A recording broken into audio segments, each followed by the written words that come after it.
Hello everyone, एक बार फिर से आप सभी का बहुत बहुत हार्दिक स्वागत है, अभिनंदन है।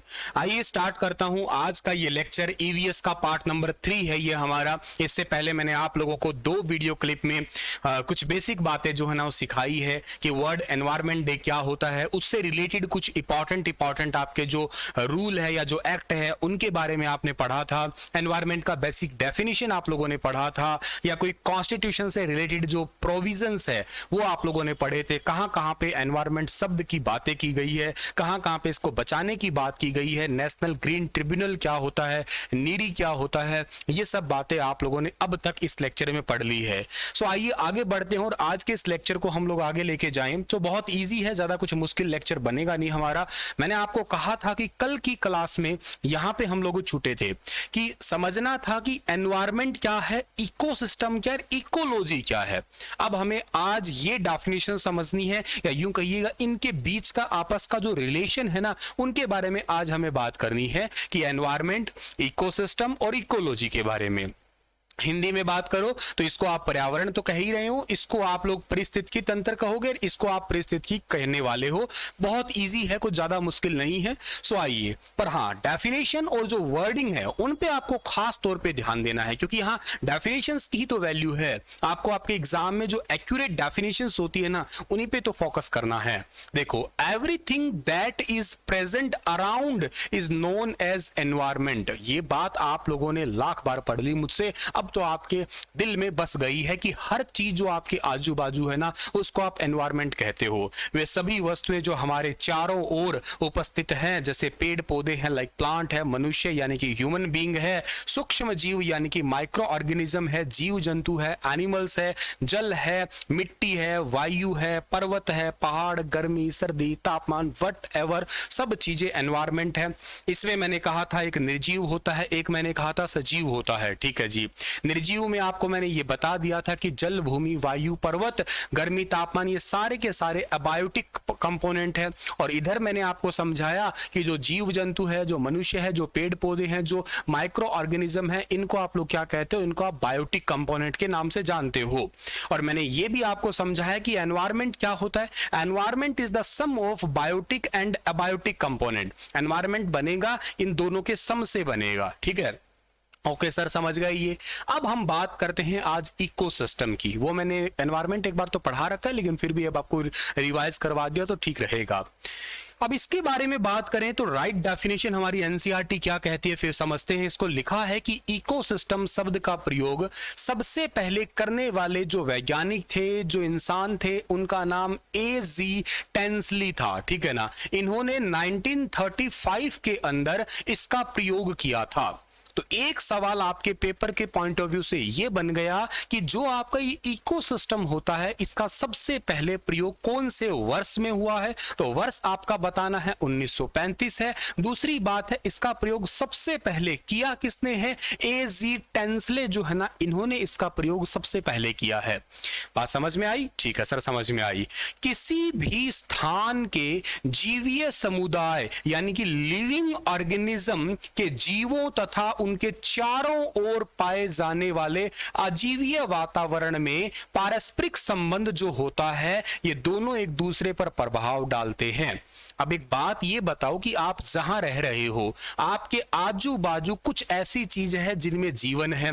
जैसे मैं यहाँ पे हूं, अब पढ़ा रहा हूं, मेरे आजू बाजू 2-3 छिपकलियां घूम रही है, उनमें जीवन है। मेरे आजू बाजू एक कैमरा मेरे आगे है जिससे मैं इस वीडियो को बना रहा हूं, एक माइक मेरे पास है, ये डिजिटल बोर्ड मेरे पास में है, या एक पेन मेरे हाथ में है। ये कुछ निर्जीव चीजें हैं। तो इनका और मेरा आपस में, सजीव का, निर्जीव का, इन सभी का मेरे ऊपर कोई ना कोई प्रभाव है। ये मेरे ऊपर कोई ना कोई प्रभाव डाल रहे हैं।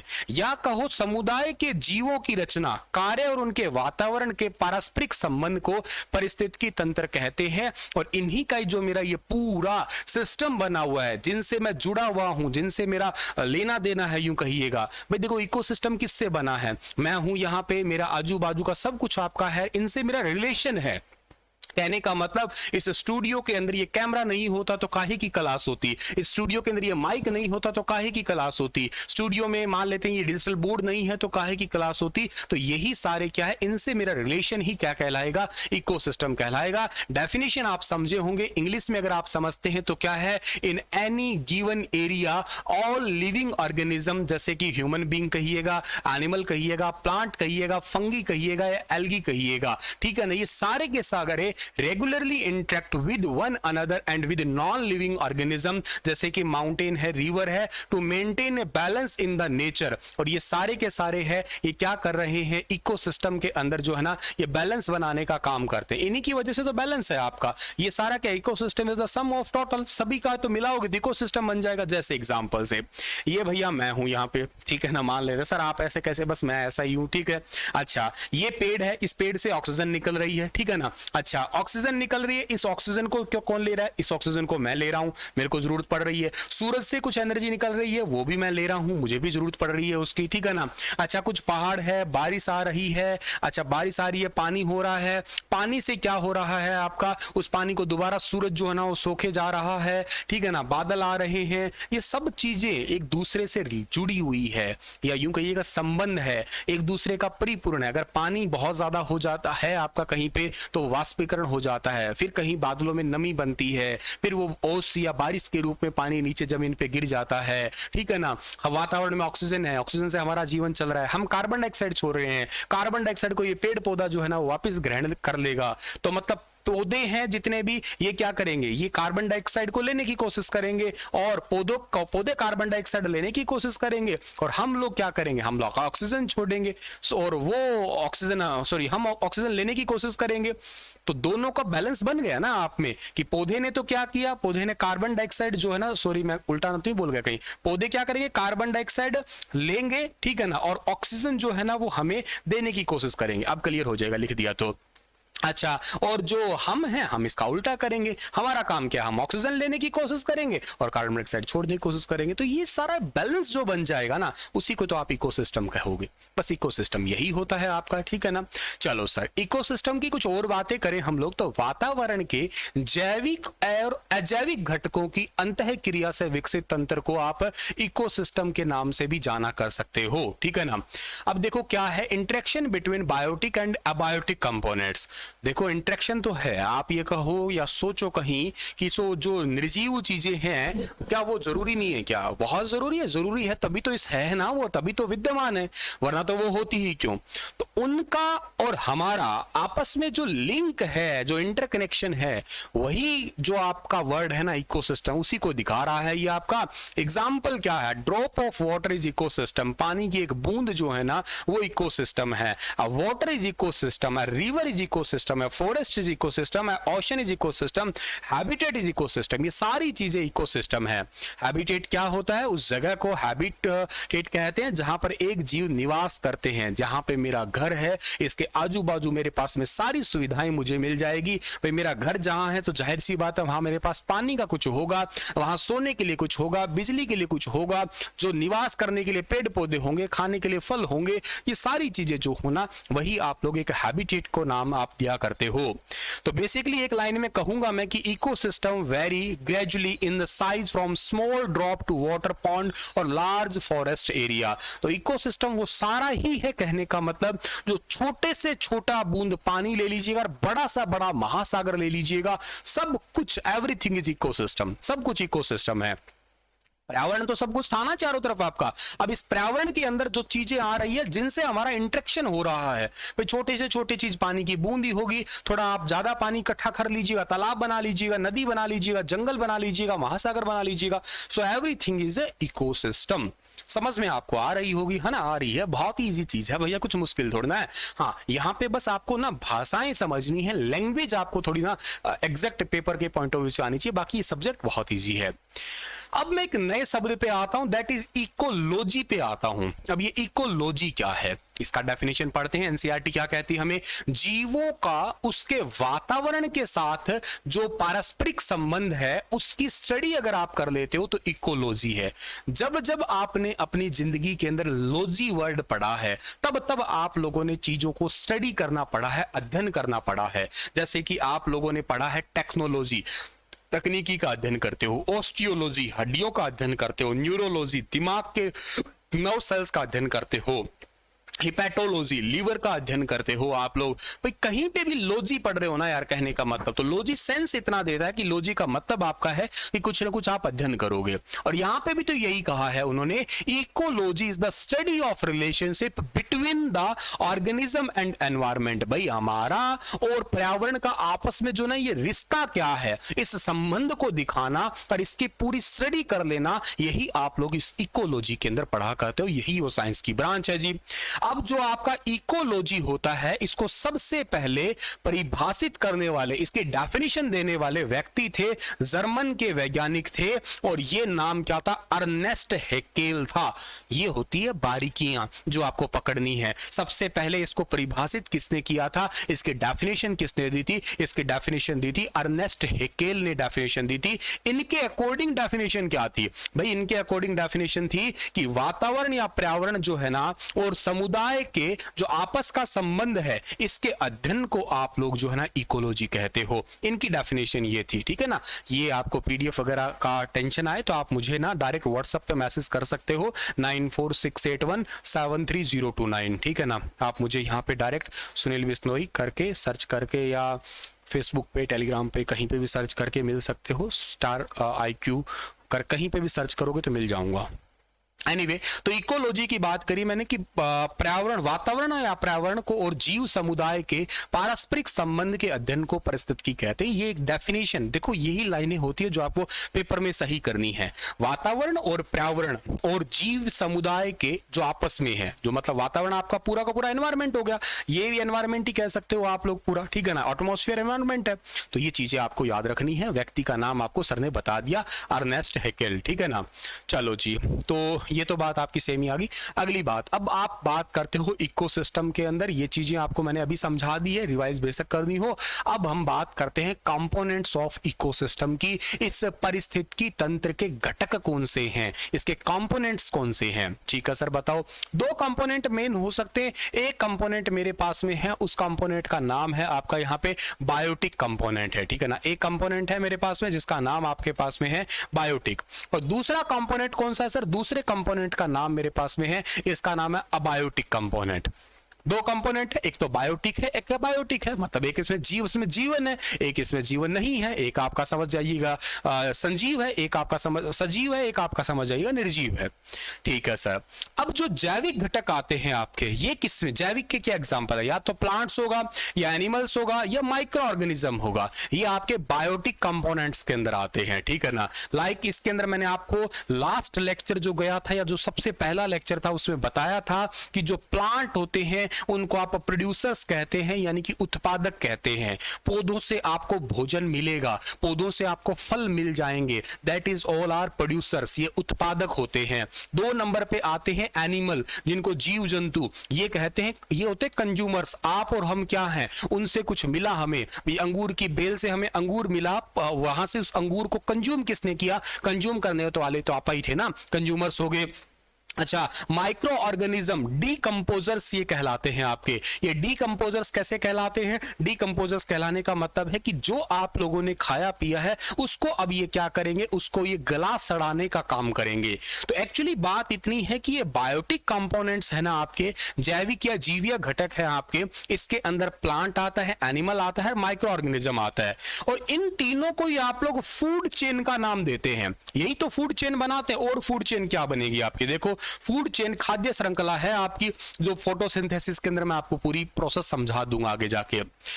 अबायोटिक के अंदर आइएगा, जो आपके घटक में मेन नाम रखा हो आप लोग। एक तो आपका इनऑर्गेनिक सब्सटेंस है। इनऑर्गेनिक सब्सटेंस का मतलब क्या है सर? इनऑर्गेनिक सब्सटेंस का मतलब कुछ ऐसा हुआ आपका कि जो अकार्बनिक पदार्थ है उनको आप इनऑर्गेनिक कहोगे, जिसके अंदर आपका एक तो पानी आता है, जिसके अंदर आपका एक नमक आता है, जिसके अंदर आपकी गैसेस आती है।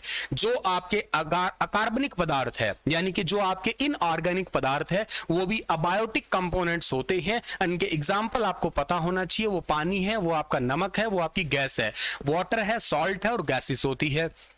या इसके अलावा और इसके अंदर क्या क्या चीजें आती हैं? तो इसके अलावा जो इसके अंदर है वो है ऑर्गेनिक सब्सटेंस आते हैं। ऑर्गेनिक सब्सटेंस जो है ना आपके यानी कि कार्बनिक पदार्थ में एक तो प्रोटीन्स आते हैं सारे, और एक कार्बोहाइड्रेट आता है, फैट आता है। कभी आप लोगों ने पढ़ा होगा, आपने न्यूट्रिशंस पढ़े होंगे, तो आपने कार्बोहाइड्रेट जो हमारी बॉडी में एनर्जी का सोर्स है, इंस्टेंट एनर्जी हमें जो देता है। भाई आपसे कोई कभी कभी पूछ लेता है कि हमारे पास में ये खाद्य पदार्थ जो होते हैं, हम जो खाते हैं खाना, इसमें से हमारे पास में जो एक कार्बोहाइड्रेट्स का पार्ट आता है, कार्बोहाइड्रेट जिसको आप लोग हिंदी में कहा करते हो शर्करा कहते हो, तो ये कार्बोहाइड्रेट यानी कि शर्करा और एक आपके पास में फैट है यानी कि वसा, ये दोनों ही एनर्जी देते हैं। पर दोनों में फर्क क्या है? फर्क ये है कि ये आप लोगों को एनर्जी देने वाला है, इंस्टेंट एनर्जी देने वाला है, यानी कि उसी समय जल्दी एनर्जी दे देगा। अगर आप लोग कार्बोहाइड्रेट लोगे तो नियर अबाउट आपको 4.2 किलो कैलोरी एनर्जी मिल जाएगा, लेकिन फैट लोगे तो आपको मिलेगा near about 9.2 kilo calorie energy मिलेगा। अब आप मुझे बताओ ज्यादा किससे मिला? तो ज्यादा तो सर हमें मिला है फैट से मिला है, ज्यादा एनर्जी किससे मिला है? फैट से मिला। लेकिन मैं अगर पूछूं कि जल्दी किससे मिला, तो जल्दी आपको मिला है 4.2 वाले इससे। एक इंसान किसी का एक्सीडेंट हो गया, उसको हॉस्पिटल में जो है ना वो लेके गए, तो जाते उसको घी पिलाएंगे या उसको क्या करेंगे बताओ? ग्लूकोज देंगे। सर ग्लूकोज देंगे सबसे पहले उसको। यानी कि कहने का सेंस ये है कि कार्बोहाइड्रेट जो है ना आपका ये जरूरी है। कार्बोहाइड्रेट इंस्टेंट एनर्जी देता है। क्योंकि कार्बोहाइड्रेट आपका मुंह के अंदर ही पच जाता है, आपका ये माउथ के अंदर ही पच जाता है। अमाइलेज करके एंजाइम पड़ा होगा, नियर अबाउट 60% से 80% के बीच में जो है ना ये पच जाता है। 100% तो डाइजेस्ट नहीं होता, पार्शली डाइजेस्ट होता है, लेकिन हाँ हो जाता है। मक्का है, उसमें शर्करा बहुत ज्यादा आपको मिलेगी। गेहूं है आपका, आलू हुआ, चावल हुआ, इन सभी में कार्बोहाइड्रेट आपको मिलते हैं जो कि इंस्टेंट एनर्जी आपको दिया करते हैं। तो होपफुली आप लोग ये समझ गए होंगे, ये सारे के सारे ही क्या कहलाते हैं, इन सभी को ही आप लोग क्या कहा करते हैं, इनका नाम देते हो ऑर्गेनिक सब्सटेंस नाम देते हो। तीसरे आते हैं आपके पास में फिजिकल वाले, भौतिक वाले, जिनमें चेंजेस आप देखते हो, लाइक लाइट है आपका, जैसे आपका टेम्परेचर हुआ, जैसे आपकी हवा हुई, जैसे आपकी इलेक्ट्रिसिटी हुई। तो फिजिक्स में पढ़ते हो ना इन टॉपिक को आप लोग, ठीक है। बस ये आपके आते हैं अबायोटिक कंपोनेंट। ये एग्जाम्पल जिसने पढ़ लिए ना, जिसके माइंड में ये एग्जाम्पल सेट हो गए ना, उसको कोई नहीं रोक सकता पेपर में पास ना होने से। पास पक्का होगा फिर वो बच्चा। कैसे सर? क्योंकि एग्जाम्पल ही तो पूछते हैं। अबायोटिक कंपोनेंट में बताओ कौन कौन से एग्जाम्पल है, फिर वो पूछ लेगा बताओ ऑर्गेनिक में कौन से हैं, बताओ फिजिकल में कौन से, बताओ इनऑर्गेनिक में कौन से हैं, बताओ प्लांट्स में कौन से हैं, एनिमल्स में कौन से, माइक्रो ऑर्गेनिज्म में कौन से हैं। ऐसे सेट कर दोगे तो चीजें हो जाएंगी आपकी। तो ये कंपोनेंट्स है, ठीक है ना, ये सारे इकोसिस्टम के आपकी जो पारिस्थितिकी तंत्र है इसके घटक होते हैं, और होपफुली आपको ये घटक समझ में आ गए। अब अगली बात पे आते हैं सर जी हमारे। अगली बात कौन सी है? अगली बात है कि टाइप्स ऑफ इकोसिस्टम, यानी कि इकोसिस्टम के प्रकार कितने होते हैं। देखो, एक इकोसिस्टम आपका वो होता है जो आप नेचुरली डिजाइन होता है, भगवान के द्वारा ही बना गया है। लेकिन एक ऐसा कुछ है जो हम भी कुछ हरकतें करके बना लेते हैं, आर्टिफिशियल हम बनाने वाले। हम खैर रुकने कहां वाले हैं भैया, हम कहीं नहीं रुकने वाले, हम कहीं ना कहीं कुछ ना कुछ तो बनाएंगे ही बनाएंगे। तो एक आपका है नेचुरल इकोसिस्टम है जिसको आप लोग प्राकृतिक कहने वाले हो, और दूसरा आप लोग जो है ना वो कहोगे यहाँ पे का आर्टिफिशियल यानी कि मानव निर्मित कहेंगे। अच्छा सर ठीक है, एक नेचुरल हो गया, एक आर्टिफिशियल हो गया, ये तो मुझे समझ में आ गया। लेकिन सर मुझे बताओ कि इसके अंदर क्या है। तो देखो, जो नेचुरल होगा उसके अंदर एक आपका एक्वेटिक इकोसिस्टम आता है जो जलीय है, जो पानी के अंदर रहते हैं। एक आता है आपका टेरेस्ट्रियल यानी कि स्थलीय, जो जमीन के ऊपर आपको दिखेंगे।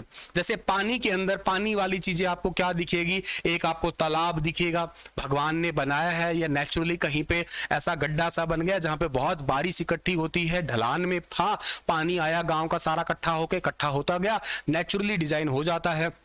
वक्त के अनुसार हालांकि ये थोड़े से कम हो गए हैं या ना के बराबर रह गए हैं, लेकिन हाँ ठीक है, फिर कुछ चीजें हैं आपकी। अच्छा, झील है, बिल्कुल नेचुरली है, आर्टिफिशियली बनाई जाती है, जैसे गोविंद सागर झील है आर्टिफिशियल है, लेकिन ज्यादातर झीलें जो है ना आपकी, वो आपकी मिलेगी आपको नेचुरली। जैसे चिल्का झील है भारत की सबसे बड़ी खारे पानी की झील, सबसे ज्यादा खारे पानी की झील सांबर मिलेगी। लोकटक झील आपको सबसे साफ पानी की झील मिलेगी। वुल्लर झील आपको मीठे पानी की झील मिलेगी। तो झीलें हैं नो डाउट। ऑशंस है भाई, नेचुरली है, इसकी किसकी हिम्मत है कि इतना पानी इकट्ठा कर ले हम लोग। सागर की बात कर रहे हो, महासागरों की बात कर रहे हो, सारे ही क्या है आपके एक्वेटिक इकोसिस्टम्स में आते हैं आपके, ठीक है।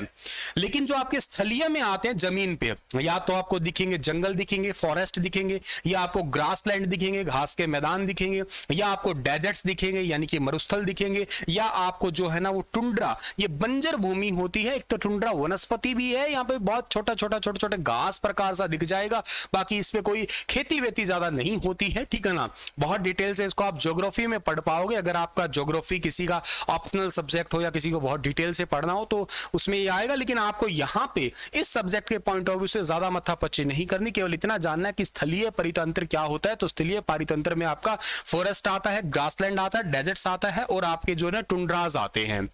सो आपके लिए ये चीज तो एक माइंड में सेट हो गई है। वो सेट क्या हुई है कि जो आपका इकोसिस्टम है उसके दो प्रकार है मेनली, एक होता है नेचुरली होता है, एक आपका आर्टिफिशियल होता है। नेचुरल में आपका एक्वेटिक इकोसिस्टम आता है और एक आपका आता है टेरेस्ट्रियल आता है। एक्वेटिक वो है जो आपके पानी वाले स्थान, जिसमें तालाब दिखेंगे, जिसमें झीलें, सागर, महासागर दिखेंगे, और टेरेस्ट्रियल में आपको जंगल दिखेंगे, घास के मैदान दिखेंगे, मरुस्थल दिख जाएंगे, टुंड्रा दिख जाएगी। आर्टिफिशियल जो हमने अपनी कलाकृति करी है भैया, हमने क्या क्या किया है, हमने बहुत कुछ किया है। हमने ना एक तो जैसे आप एक्वेरियम ही बना लीजिएगा, हमने मछलियों को ना, वैसे तो महासागर में रहती है लेकिन हमने घर में एक शीशा रखे एक्वेरियम बना दिया, बढ़िया किया। अच्छा, सीड बैंक बना दिया हमने, ठीक है ना। फील्ड हमने बहुत सारे खेत जो है ना वो हमने बना दिए हैं, तो ये हमारे बनाए गए हैं, हमारे द्वारा डिजाइन किए गए। हमारी जो चीजें आप कितनी मर्जी एग्जाम्पल ले लीजिएगा, घर हमने बनाया है, कैमरा हमने बनाया है, डिजिटल बोर्ड हमने बनाया है, ठीक है ना, ये पेन हमने बनाया है, हमने तो बहुत सारी चीजें डिजाइन की है। सो यही बातें आपको पता होनी चाहिए, ठीक है ना।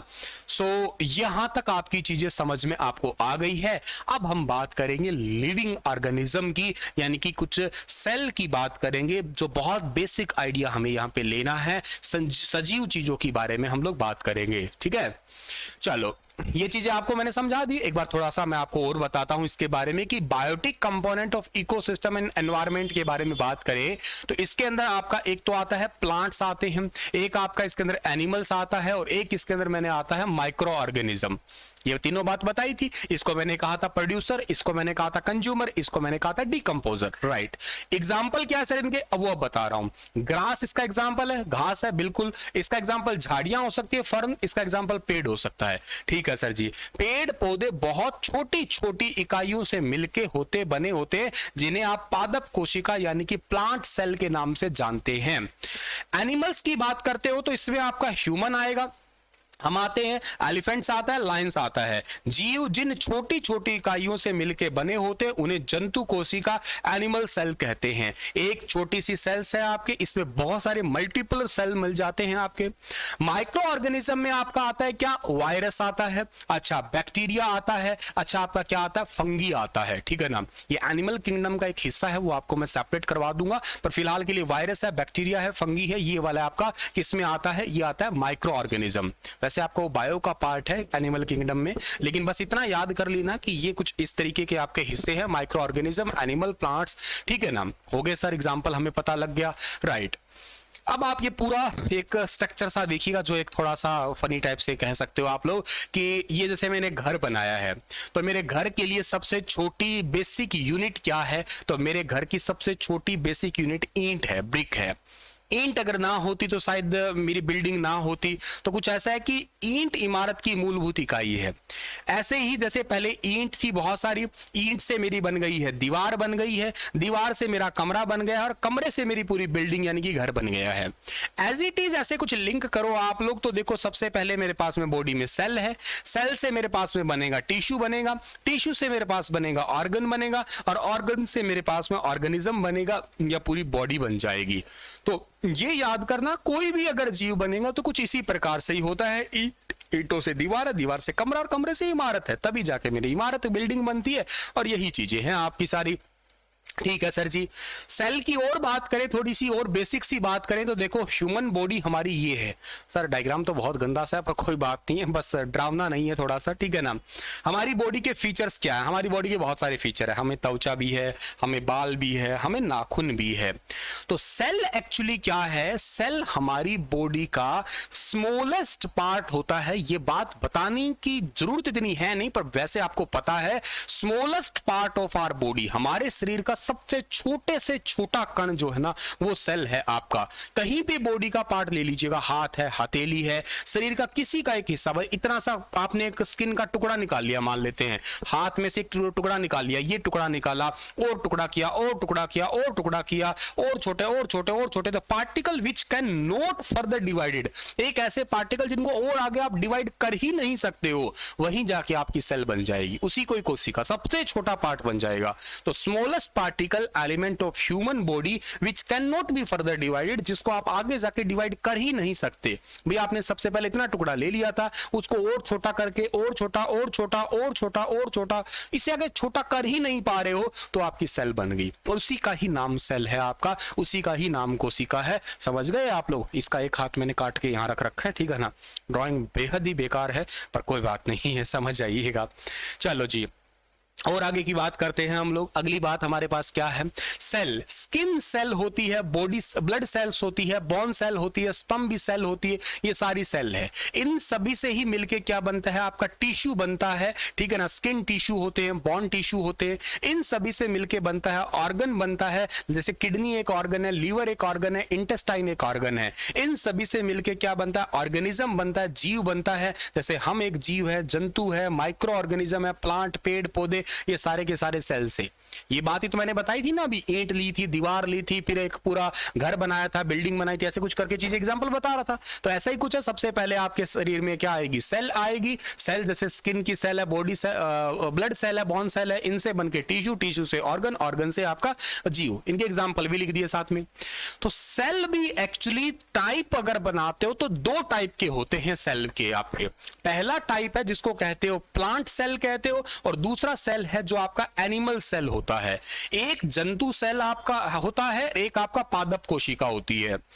हमें और प्लांट में दोनों में बड़ा सा फर्क यही है कि प्लांट सेल के बाहर आपको एक कोशिका भित्ति मिलेगी, सेल वॉल मिलेगी, और हमारी वाली के अंदर आपको वो चीज नहीं मिलेगी। इतना सा बड़ा फर्क है आपका। यानी कि जो ये आपका प्लांट सेल है, इसके अंदर आपको क्लोरोप्लास्ट मिलेगा, क्लोरोफिल मिलेगा, और फिर आपका जो है ना इसके अंदर ऑर्गन कोशिकांग मिलेगा आपका।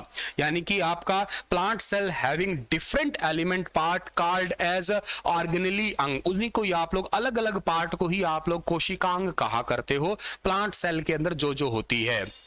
सेल जो है ना ये एक बेसिक और functional unit of human body है। डेफिनेशन आपके पास में है। Cell is the basic structural and functional unit of living organism है। पेपर में आपसे ये चीजें पूछी जा सकती है कि सेल का डेफिनेशन क्या है। कोशिका किसी जीव की संरचनात्मक और कार्यात्मक, इसी से ही तो काम होना शुरू होता है, इसी वजह से ही शरीर बना है। जो बना है जिस वजह से इस करके इसको स्ट्रक्चरल यानी कि संरचनात्मक कह दिया, और यहीं से ही कार्य शुरू हो रहा है, इस करके इसको क्या कह दिया? फंक्शनल कह दिया। यही इसको फंक्शनल या स्ट्रक्चरल कहा करते हो आप लोग। सेल को डिस्कवर किसने किया था? Cell discovered by Robert Hooke. Robert Hooke नाम के वैज्ञानिक ने जो है इसकी खोज की थी, याद रखना। और स्टडी सेल की होती है उसको आप लोग साइटोलॉजी कहते हैं। बहुत बार पेपरों में पूछा गया है। Study of cell is equal to cytology. Cytology जो होती है ना वो सेल की स्टडी कहलाती है, आपकी कोशिका की स्टडी कहलाती है। ये तो खैर अभी आपको मैंने कल परसों बताए थे। उनका एक एग्जांपल, एक मतलब यूं कहिए ट्रिक से है, कुछ एनवायरमेंटल एक्ट हैं आपके, इनको याद करने की एक ट्रिक याद कर सकते हो आप लोग, ठीक है ना। वी वा फॉर एयर एनवायरमेंट, ठीक है ना। वी वा फॉर एयर एनवायरमेंट से याद कर सकते हो। वी से वाइल्ड लाइफ बनेगा, ये आपका 1972 का है, ठीक है ना। और वाटर वाला है, ये चीजें मैंने शायद बता दी थी पहले आपकी। जैसे पहला environmental world environment day celebrate किया गया था 1974 में, ठीक है ना।